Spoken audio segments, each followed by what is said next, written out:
The outpost was built to break humans. Low gravity, razor-cold air, lighting tuned to irritate mammalian eyes. The Dominion called it psychological softening. Humans called it annoying. Ethan Hale walked through it anyway. No armor, no escort. Just a long coat, frost crusting along the hem, boots echoing against alien metal. Every sensor in the hall tracked him. Every weapon turret followed his spine. They expected hesitation. They didn't get it. The chamber doors opened with a hiss, revealing the council dais. 12 alien officials arranged in a crescent, bodies wrapped in silks and status markers. At the center stood Executor Seal, crystalline eyes glowing faintly with contempt. "You came alone," Seal said. "Either your species is braver than reported, or stupider," Ethan shrugged. "Could be both." Murmurs rippled through the chamber. Insult acknowledged, logged. Seal rose. "You requested a weapon. A final deterrent. Something that would let your kind survive what's coming." "Yes. And you believe we would simply hand it over?" Ethan met the executor's gaze. "You're already losing border systems. Your fleets can't adapt fast enough. You don't need humans dead. You need us useful." Silence. That was the mistake. Humans filled silence with intent. Shield's mandibles flexed. "Very well. We will show you your weapon. After that, you will decide whether you still want it." The floor shifted. The chamber sank, descending deep into the station's core. Temperature dropped further. Ethan's breath fogged, but his pulse stayed steady. The doors opened onto a vault. At the center floated a girl. She looked human. Too human. Bare feet suspended inches above the floor. Dark hair drifting as if underwater. Her body was unrestrained, except for her head. A black metal cage enclosed it completely. Not bars, not mesh. Something grown. Ethan's jaw tightened. "That's not a weapon." Shield's voice was almost reverent. "That is the reason we are still alive." The girl's eyes opened. Every alarm in the room screamed. Ethan realized the cage wasn't protecting them from her, it was protecting reality itself. Time fractured around the girl. Ethan felt it first in his teeth. A pressure that didn't hurt, just insisted. The air bent slightly inward toward her head, as if space itself was leaning in to listen. "She's conscious," Ethan said. Shield inclined its head. "Always." The executor gestured, and a holo display ignited. Star charts, ruined systems, dead civilizations marked in red. She is designation subject 0, discovered inside a collapsed star. No ship, no signal. No species match. Ethan's eyes stayed on the girl. "And you put a cage on her head?" "We tried killing her first. That finally made him look." Shield continued unbothered. "Weapons failed. Energy failed. Time-based attacks failed. She didn't retaliate. She simply endured." The girl's gaze shifted. Locked onto Ethan, for the first time, the pressure changed direction. "You're different," Seal said slowly. "Most species cannot stand this close. Their nervous systems unravel." Ethan stepped forward anyway. Pain flared behind his eyes. His knees threatened to buckle, but he stayed upright. "Why the cage?" he asked. Seal's voice hardened. "Because when we tried to communicate without it, systems vanished. Fleets disappeared between seconds. Reality corrected itself violently." Ethan stopped an arm's length away. The girl spoke. "Not allowed." "They're lying to you?" Ethan sucked in a breath. Blood trickled from his nose. "You're talking to me," he whispered. Her lips didn't move. "They're afraid you'll ask the wrong question." "What question?" Shield slammed a limb against the floor. "Enough!" The lights dimmed. The cage pulsed, tightening microscopically. The girl winced, not in pain but restraint. Shield leaned forward. "You wanted a weapon. This is it. A failsafe against extinction-level threats." Ethan turned slowly. "And the rule?" Shield didn't hesitate. "Never remove it." The girl's eyes burned into Ethan's. They already tried once. The station shuddered, just slightly. Ethan realized the Dominion hadn't caged her to control. They'd caged her because she had already forgiven them once. The Dominion expected compliance. They always did. Seal extended a data slate. "Transfer protocols. You will never access her directly.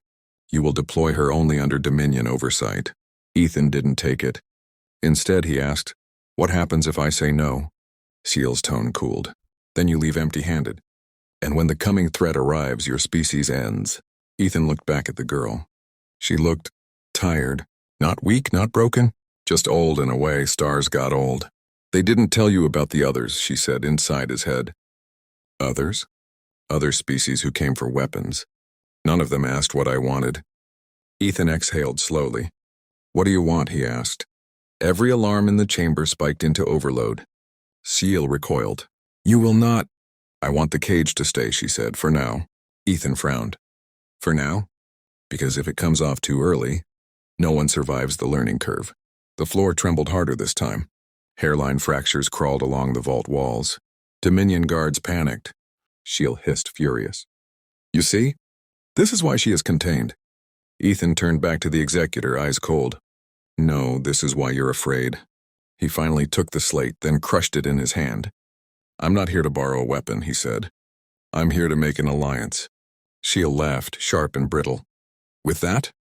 Ethan shook his head. With her? The girl smiled.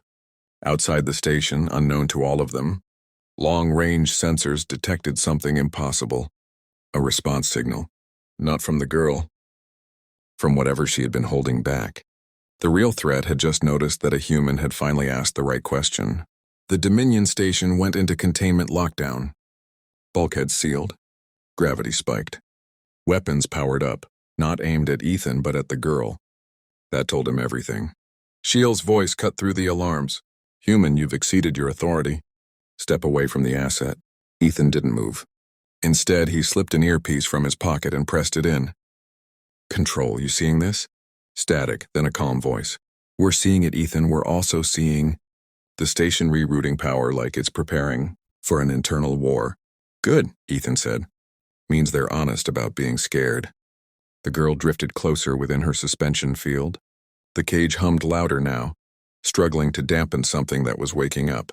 You're not afraid, she observed. I am, Ethan replied quietly. I just don't let fear make my decisions. That made her laugh, soft, almost surprised. Shiel's patience snapped. This negotiation is over. You will leave, or you will be removed. Ethan turned slowly. You ever notice something about humans? Shiel said nothing. We don't do well with ultimatums, Ethan continued. Especially from people who already tried to kill the thing they're threatening us with, Shiel signaled. The guards advanced. The girl's eyes sharpened. The pressure in the room deepened like reality bracing itself. If I act, she warned Ethan, they die. I know. And if the cage fails, I know that too. Ethan raised his hands, not in surrender, but in pause. Everyone just stop. Against every instinct they had, the guards hesitated. Ethan looked up at the girl. Here's my counteroffer. The cage stays. You come with us voluntarily. No leash, no kill switch. No Dominion oversight. Shiel barked a harsh laugh. You expect us to trust a human with the most dangerous entity ever discovered? Ethan smiled thinly. No, I expect you to realize you already lost control the moment she started talking back. Silence fell. Then the girl spoke, not into Ethan's mind, but aloud. I choose him. The station's core flickered. For the first time in Dominion history, a weapon had just made a decision and it wasn't in their favor. Emergency lights bathed the vault in red. Seal stared at the girl, disbelief rippling through its rigid posture. You are contained. You do not choose. The girl tilted her head, the cage scraping softly as it adjusted. You taught me language. Language teaches choice. That wasn't in any of the Dominion's contingency trees. Ethan felt the shift, subtle but unmistakable. Power was no longer centered on the executor or the guns. It was balanced delicately on a human, standing too close to something that could end stars. Control, Ethan murmured. Prep extraction protocols. Nonviolent if possible. Control didn't argue. That alone told him how bad the projections looked. Shiel's voice dropped into something colder. If she leaves this station, billions die. Entire regions destabilize. Ethan didn't blink. You don't know that. You simulated control, Ethan cut in. Not trust. The girl looked at him, curiosity threading through her calm. You trust very quickly. No, Ethan said. We trust carefully. Big difference. A tremor rippled through the vault. Somewhere deep in the station, something overloaded. Shiel recoiled. She's reacting to proximity. Remove the human. Before anyone could move, Ethan stepped closer, to the edge of the containment field. Pain lanced through his skull, his vision blurred. The girl gasped, not from strain but concern. "You'll break," she warned. "Probably," he said. "But if I back off now, they'll never stop trying to own you." The cage flared, stabilizing. The pressure eased slightly. Sheil watched, frozen, as the impossible happened. The entity adjusted herself to the human. Not the other way around. Ethan steadied his breathing. "Here's the truth, Executor. You didn't find a god. You found someone stronger than you who didn't want to be alone." The girl's voice softened. "That's accurate." Outside the station, sensors screamed again. The same unknown signal, closer now. Sheil whispered, horrified, "It's responding to her." The girl looked past the walls, past the stars. "No," she said quietly. "It's responding to me choosing."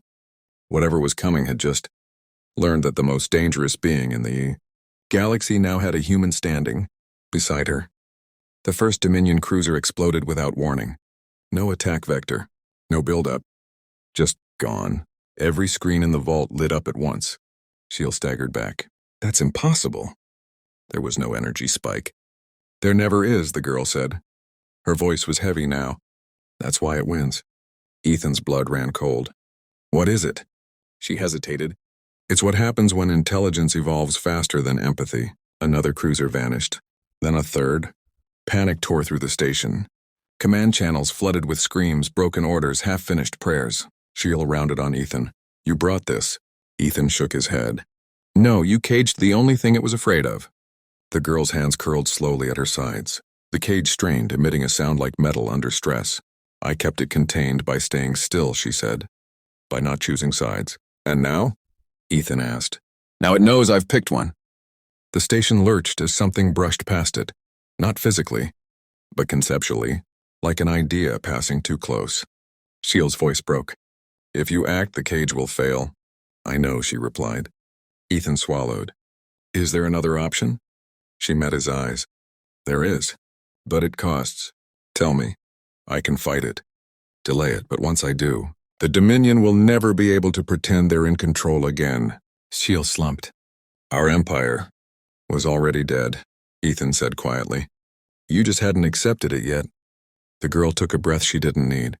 "If I do this," she said, "you don't get to decide what I become." Ethan nodded. "Humans don't build gods. We deal with the consequences." The cage began to crack, not breaking, preparing. As reality tightened around the station, Ethan realized the real question wasn't whether humanity could survive, but whether the galaxy could survive, humanity standing next to her. The first strike wasn't visible. There was no flash, no sound, no impact.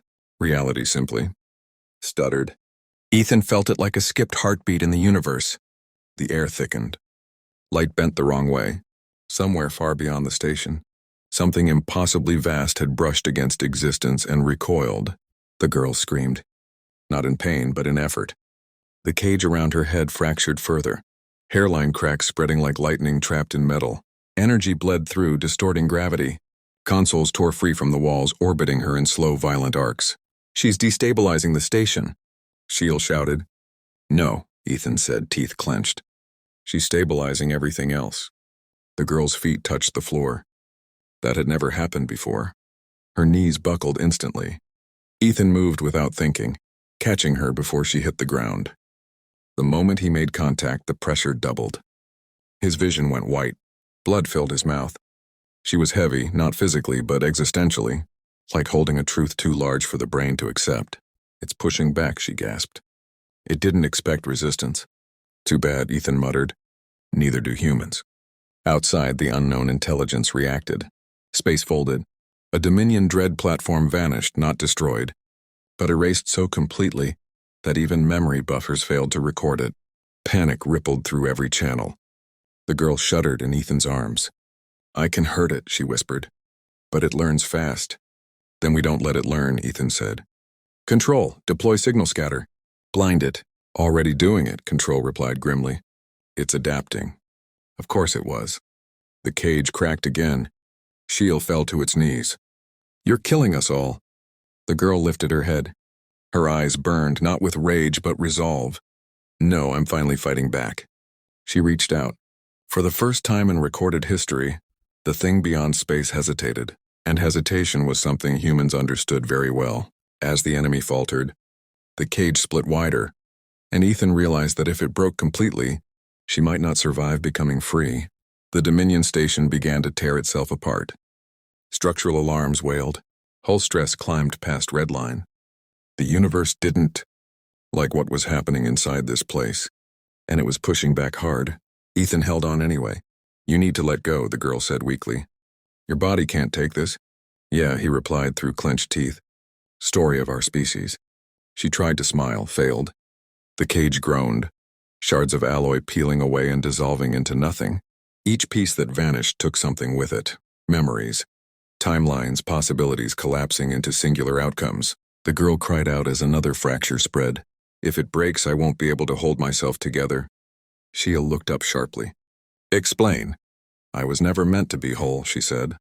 "I was distributed. The cage keeps me localized." Ethan's stomach dropped. "You mean you're a system," she finished. "Not a person. I learned to be one." That explained everything. The power, the instability, the fear. Outside, the enemy adapted again. It stopped erasing ships. Instead, it turned toward her. Every screen flared white. A pressure wave slammed the station, buckling bulkheads inward. "She's the anchor," Control shouted. "If it severs her, everything collapses." The girl gasped. "Ethan is trying to pull me apart." He tightened his grip. His arm shook. Muscles tore. Bones screamed. "Then it'll have to go through me." She stared at him. "You'll die." "Probably," he said. "Still better odds than doing nothing." The cage shattered another inch. Ethan felt something tear loose inside his head. Memories bleeding. Time misaligning. He tasted metal and ozone and something impossibly old. The girl pressed her forehead against his chest, cage scraping. "Why are you doing this?" He laughed weakly. "Because someone has to stand where it hurts." The enemy surged again. Reality screamed. And Ethan felt his grip slipping, not from weakness, but because the universe itself was trying to pry them apart. As the pull intensified, the girl realized the only way to save Ethan might be to push him away forever. The choice came faster than thought. The girl acted. With a sharp, deliberate motion, she shoved Ethan backward, hard enough to throw him clear of the containment field. He hit the deck, gasping, vision spinning. "No," he shouted. Too late. She stepped forward alone. The cage around her head exploded outward, not violently but precisely, fragments dissolving into nothing as she reconfigured herself. Space bent inward, wrapping around her like armor made of laws rewritten on the fly. The enemy struck. This time it hit her directly. The impact wasn't force, it was negation, an attempt to unmake her across every possible version of herself. She screamed and held. The station froze in a moment, stretched thin. Dominion fleets watched in horror as two incomprehensible entities collided. Not in space, but in meaning. Sheila whispered, broken. "She's rewriting causality." Ethan dragged himself up, every instinct screaming to run back to her. Control's voice cut in, tight with fear. "Ethan, if you re-enter the field, you'll destabilize her." He stopped. That hurt more than anything else so far. The girl looked back at him one last time. Her expression was calm, almost human. "Thank you," she said, "for treating me like a choice." Then she pushed outward. The enemy recoiled, wounded. Not destroyed, but driven back beyond the edges of interaction. The galaxy exhaled. The station didn't. Without the cage, the backlash hit all at once. Systems failed. Gravity collapsed. The structure began to fall inward, atom by atom. Ethan shouted her name. She smiled faintly. "This is as far as I go." Space closed around her. Silence followed. Ethan stood alone amid the wreckage, fists clenched, as Dominion power structures crumbled in real time. The war was over. Something far worse had just begun. As rescue signals finally reached the ruins, Ethan detected a faint echo, her signal fragmented, and still alive. Ethan drifted among the wreckage, each footstep crushing fragments of Dominion steel. Silence screamed in the void outside. The station, once a marvel of ancient ambition, was now a skeletal shell, orbiting a dying sun like a forgotten thought. He couldn't shake it, the faint pulse in the comm network, faint but persistent. Her signal. Control's voice crackled through his earpiece. "Ethan, what are you hearing?" He swallowed hard. "Not hearing, feeling, Someone or something is trying to reach me. Static rippled, and then a voice emerged, fragmented and distorted. Familiar yet alien. Ethan, find me. Before they do, the words burned into his skull, carrying more than sound, memory, possibility, a thread of reality itself. He stumbled toward the central hub, desperate for a signal analyzer. If the girl was alive, somewhere in the folds of space-time, he had to find her. A shadow shifted across the shattered corridor. He tensed, not Dominion drones, not alien warships, something alive, something human but wrong. Sajil appeared, broken circuitry sparking across its frame. You're chasing ghosts, it warned. She is gone. What you feel is residual imprinting, dangerous to interact with. Ghosts can be caught, Ethan said. His fists clenched. And I'm not leaving her behind. He traced the signal through collapsed comm relays, following trails of quantum residue left in the wake of her escape. Every step twisted reality around him. Gravity inverted, light bent like liquid, whispers of timelines flickering past. The deeper he went, the more the station itself seemed to resist. Then he found it, a chamber untouched by destruction, floating in a pocket between dimensions, a faint shimmer. A heartbeat. She's here. But she wasn't alone. Another presence waited, a reflection of her power, twisted, distorted. Dominion remnants had learned from her. They were waiting, ready to exploit her fragments. Ethan inhaled, heart hammering. I won't let you touch her, he swore. The shimmer pulsed. The voice whispered, urgent now, Ethan, don't. Too late. The chamber collapsed around him. Ethan realized as he fell into nothingness that catching her might not save her. It could destroy them both. He emerged into a void that was no void. Stars hung sideways. Time folded over itself like broken ribbon. His body hurt, but worse, his mind could barely process the geometry around him. And there she was. Not fully formed, her body splintered into translucent shards, light weaving between. She moved like a prism, each motion warping everything nearby. You made it, she said, voice trembling. I didn't think you could. I'm not leaving, Ethan said. His voice broke against the impossibility of her presence. I don't care what this is. But the space shifted again. Dominion remnants emerged, not as ships or soldiers, but as warped fragments of intelligence, dripping with stolen knowledge. Each one mirrored her form, yet twisted, vicious, and incomplete. They adapted, she said. They copied me while I was bound. They're hunting my pieces. Ethan's pulse spiked. Then we fight, together. She shook her head. You can't touch me here. Every fragment of me you interact with risks your mind, your life. You could be erased. Then we die trying, he said. And they did. Time fractured. Light screamed. Ethan ran, dodging shards of Dominion intelligence tearing through reality. The girl reached out with every remnant of herself, reshaping the battlefield, bending laws of physics into shields, barriers, and traps. He realized something terrifying. Her power wasn't infinite, it was costly. Every move she made tore at the universe. Every attack risked annihilating the very space they were in. Shiel's voice came faint, warning. You're destabilizing everything. If this continues... But he didn't listen.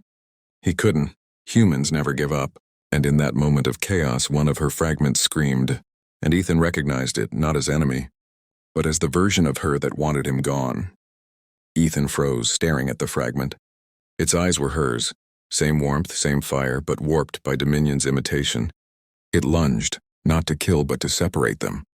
You can't save her, it whispered. Not without losing everything else. Everything else. He glanced at the void. Stars unraveling, realities folding. The station, the fleet.